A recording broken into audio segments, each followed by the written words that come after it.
Bayangkan, seseorang yang tidak pernah bertemu Nabi Isa, tidak pernah mendengar langsung ajarannya, tapi justru namanya menjadi fondasi utama agama yang kini dikenal sebagai Kristen.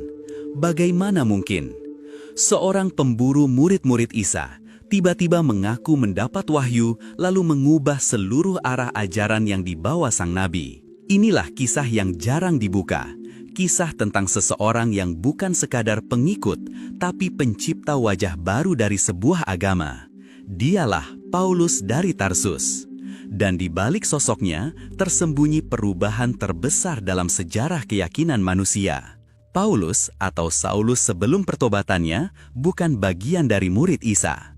Ia bukan hawariun, bukan saksi mukjizat, bukan pula penerus risalah. Ia adalah penentang paling keras terhadap para pengikut Isa. Dalam catatan sejarah Yahudi dan Kristen awal, Paulus dikenal sebagai pemburu orang-orang yang percaya kepada Yesus sebagai Nabi Allah. Ia menangkapi mereka, mempenjarakan mereka, bahkan ada yang disiksa hingga mati.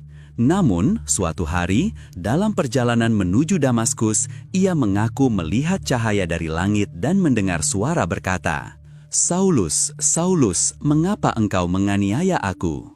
Ia pun mengaku bahwa suara itu adalah Yesus sendiri. Sejak saat itu, hidupnya berubah total, dari musuh menjadi rasul. Masalahnya, semua perubahan besar itu hanya bersumber dari pengakuannya sendiri. Tidak ada satupun saksi yang benar-benar melihat peristiwa itu. Bahkan, para murid sejati Isa seperti Petrus dan Yakobus sempat menolak keras ajaran Paulus. Karena isi dakwahnya sangat berbeda. Isa alaihi salam datang untuk menegakkan Taurat dan mengajak manusia menyembah Allah semata. Sedangkan Paulus mulai mengajarkan bahwa hukum Taurat sudah tidak berlaku. Bahwa keselamatan tidak lagi datang dari amal dan ketaatan, melainkan dari iman kepada kematian dan kebangkitan Yesus. Ajaran ini baru dan tidak pernah diajarkan oleh Isa sendiri. Lalu, bagaimana ajaran Paulus bisa menjadi arus utama? Jawabannya sederhana, karena ia cerdas, berpendidikan tinggi, dan tahu cara berbicara kepada bangsa Romawi. Ia menulis surat-surat teologis kepada berbagai komunitas, Galatia, Korintus, Roma, dan surat-surat inilah yang kelak menjadi fondasi utama Perjanjian Baru. Bahkan, dari 27 kitab dalam Perjanjian Baru, 13 dikaitkan langsung dengan Paulus. Artinya, setengah isi kitab suci umat Kristen saat ini ditulis oleh orang yang tak pernah bertemu Yesus. Para sejarawan Kristen awal seperti Eusebius dan Tertullian mencatat adanya konflik keras antara ajaran Paulus dan ajaran para pengikut Isa di Yerusalem. Yakobus, saudara Yesus, menegaskan bahwa keselamatan harus disertai amal dan hukum Tuhan. Sedangkan Paulus menolak hukum itu dan menggantinya dengan iman tanpa perbuatan. Disinilah perpecahan terjadi. Ajaran Paulus mulai menyebar ke dunia Romawi, dunia yang terbiasa dengan konsep dewa yang berinkarnasi. Dan agar diterima masyarakat kafir saat itu, ia mengubah sosok Yesus menjadi figur ilahi yang mati menebus dosa manusia. Itulah titik awal munculnya doktrin penebusan dosa dan konsep anak Tuhan. Pengikut asli Isa menolak keras, mereka menyebut Paulus sebagai penyimpang. Namun, sejarah kembali membuktikan, yang berkuasa menulis kebenaran, dan yang kalah dilupakan.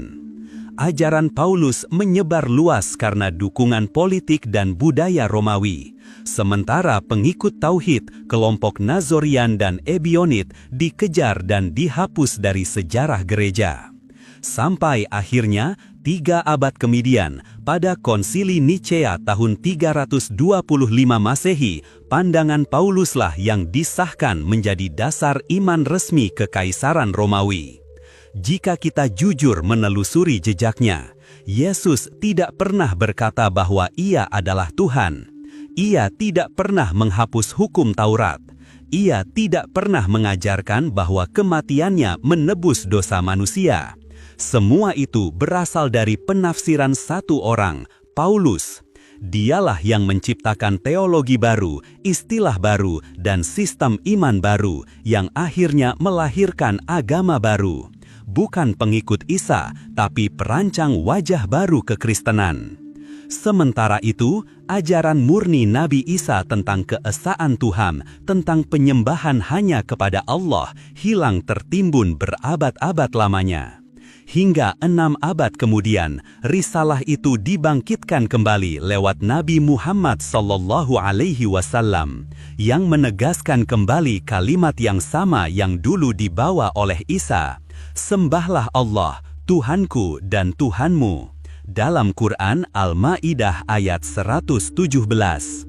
Sejarah bukan sekedar catatan masa lalu, tapi cermin yang membongkar siapa sebenarnya yang menjaga kebenaran dan siapa yang mengubahnya demi kepentingan dunia.